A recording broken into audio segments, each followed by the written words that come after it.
Shlishi deals primarily with the options that a person that is impoverished, person that is dalhu ve'ein yadam aseges, and he does not have the means by which to bring the regular korbanos that a Metzora needs to bring to attain his atonement and purification.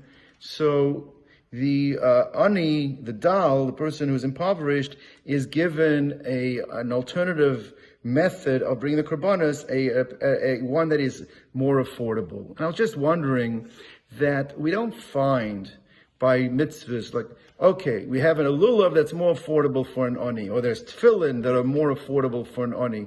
Why specifically by korbanos we find, and primarily it's where there's been aveira involved, there's been some type of sin, then we find that the ani is given an option of how to bring a korban that is affordable, and it's different than the normal vehicle that somebody that is wealthy, somebody that is able to afford it. In some cases, actually, there's 3 levels of affordability. Why do we find that specifically by korbanos, like we have in the case of Metzora, or by other types of, perhaps, we find in other sin offerings? I was thinking perhaps the pshat is as follows, is that by mitzvahs, so a person has obligation to do mitzvahs. In fact, if a person cannot afford to do the mitzvah, and is unable to do the mitzvah, you may say, honest rachmana patre, that you would be potter from the mitzvah, you can't afford to do the mitzvah, or in some cases you can borrow, you can go ahead and do it.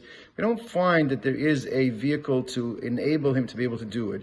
The difference is as follows, is that where it comes to a relationship with HaKadosh Baruch Hu that has been damaged, and this person now wants to reestablish that relationship by bringing a korban. Korban is lashon hakara. If you want to come close to Hashem, you want to bring yourself back to the position where you were before you did the aveira, before you were involved in whatever it is that caused you to do to be in the situation you're in. There, the Torah goes out of its way to enable a person. Don't say over there, okay, it's an honest, you can't bring it. Okay, can't bring it. No, there's no such thing. We don't want to create that. That would be a very disconcerting feeling that you've created like this class system. Those who can afford, they can re-establish their relationship with HaKadosh Baruch Hu. Those who can't, cannot. No. The Torah says everybody should be able to re-establish the relationship with HaKadosh Baruch Hu, and therefore, even for the ani, we're going to come up with a solution that'll make it affordable that he can re-establish and reconnect. So therefore, specifically in the area of korbanos, it's more important that we have this, but we don't find this by other mitzvahs.